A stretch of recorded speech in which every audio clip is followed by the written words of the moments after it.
Okay, we're going to take one final question, which is from the Philippines, and then we're going to have summaries. Let me also indicate to people who I think will probably be more than interested after this discussion that there's an organization called the International Peace Coalition. The person who convenes that each week is Anastasia Battle, who's here to my left, and I'm going to have her say something about that at the very conclusion.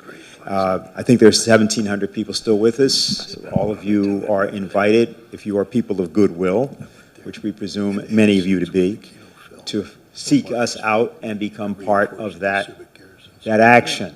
So we'll go to the final question, which I mentioned is from Philippines, and it is from Maria Catherine Suba from Radio Mindanao Network. Yes, good afternoon, everyone. It's already 2:57 a.m. here in the Philippines. I am Maria Catherine Suba, a freelance broadcaster. I am a co-host of late Butch Valdez with Itos Valdez in Radio Mindanao Network DZXL, ang ating Katipunan show. My question goes to Mr. Scott Ritter. As a former UN weapons inspector and U.S. Marine intelligence officer, and actually to anyone else who wants to answer, a proxy war is being orchestrated in this part of the world, our country, the Philippines.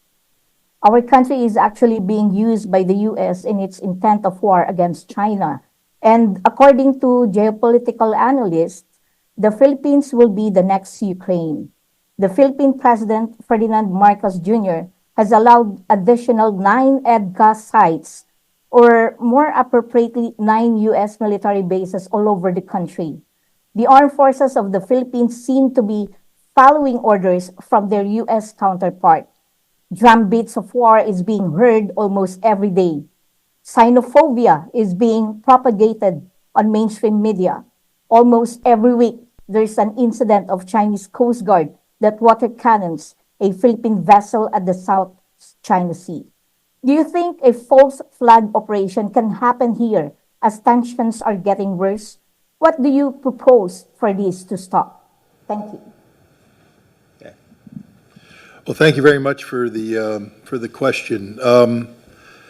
Just so you know, I have a little bit of background in the Philippines. In 1986, I was deployed there as a platoon commander to reinforce the Subic garrison after the fall of the Marcos regime. There was concern about the new People's Army. So I have a warm spot in my heart for the Philippines.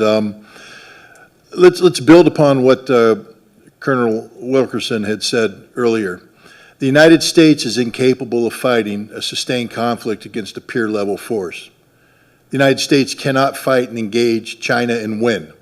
We will not beat the Chinese. We cannot beat the Chinese, and we know this, and yet we're using the Philippines to create the conditions of potential conflict with the Chinese. Please understand that for the Filipino people, this is a recipe for disaster. You think America is your friend. So too did the Ukrainian people. And they are dying by the hundreds of thousands. Friends don't let friends die in those quantities. The Ukrainians have been displaced by the tens of millions. Friends don't let friends have their cities destroyed in this manner. Friends don't let friends have families separated, have mothers and children destined to a life of refugee status in perpetual poverty. That's not how friends behave. America has never been the friend of the Ukrainians, and we are not the friends of the Filipinos. We don't like you. If we did like you, we wouldn't be doing this to you.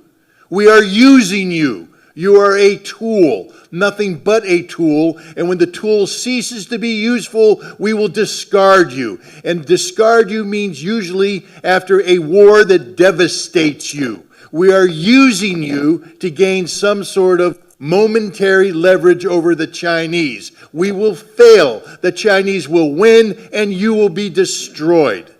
End of story.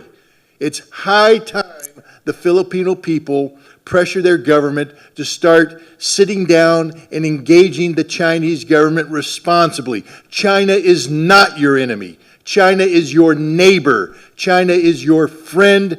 China doesn't want war. And if you would engage China in diplomacy And as we've all indicated here, America has long since lost the skill set necessary to carry out diplomacy, but the Philippine people can reignite this, to relearn it, to use this skill to prevent a war. But if you continue to behave as colonial subjects, and I know that's a sore subject in the Philippines, because you were the colonial subjects of America. We still view you as our colonial subjects. We don't like you, we don't care about you, we just want to use you. Grow up. Grow up and act responsibly. Take control of your own future. America is not here to help you. America is here only to use you until there's nothing left, and then we will discard you on the trash heap of history. I must tell you, I spent a lot of time in the Philippines and came in off the carrier Iwo Jima, the Valley Forge, the Guadalcanal, and both Scott would agree with me. Americans have a tremendous love for the Filipino people. I would say two of my very, very closest friends are from the Philippines. And we really wish very much that you were not in this posture. But I think it's very important for the Philippines to be clear-eyed in what's going on and not to be led down the path by bellicose military people from the United States. You're talking about small islands. I wish China were not engaged in that particular policy. I tend to be sympathetic towards them on many things, but less so on that one. But at the same time, I think you've got to make sort of a cold, clear-eyed assessment and say, look, it's not worth a war with a great power for the Philippines to engage in combat over those small islands. But I do agree that it is time to use diplomacy and to attempt to resolve the issue. Whatever you do, do not simply become a tool of the United States and be led into an armed conflict that ends up in disaster for the Filipino people. Because if you do, you will break the heart of a whole lot of us who just dearly love the Philippines and the people of the islands. Okay, so we're at the point of summary remarks. I want to start with Larry Wilkerson. And of course, if there's anything you wish to address that hasn't been addressed already, please feel free to do so. And we'll then proceed. Go ahead. I'll just add to what was just said. I thought when Teddy Allen brought Ferdinand Marcos and Imelda Marcos to Pearl, and we escorted them up to Camp Smith, that the Philippines had finally awakened and thrown us out, and that we would never be back. And then I saw Donald Rumsfeld take advantage of 9/11 and start infiltrating special forces back into the Philippines, and I knew the game was back on again. So I agree with what both Scott and Colonel Black said. There's a lot of affection on my part for the Philippines too, but you should grow up and not need the United States and not put the United States and China at loggerheads over your dead body, because that's what it will be about. The topic here today was nuclear weapons, and I'll just say this again. The most likely state owning nuclear weapons today to use those nuclear weapons again is the United States. And we have put ourselves in that position and in that posture by our incompetence at the other skill sets, most prominently diplomacy, necessary for the relations of nations. We are not a very competent, in any vein of diplomacy, entity anymore. There's an old principle of the relations of nations called conservation of enemies. Simply stated, it says that a prudent state never has any more enemies at any one time than it can handle. We have 3.6 billion and growing every day, probably by 100 million a week, people who hate our guts, who detest us, who are fed up with us, who think the rules-based order is our rules and orders to them. That's not going to last. It's not going to preserve us. It's not going to preserve our empire in any way, fashion, or form. So if we don't change very quickly, we're going down.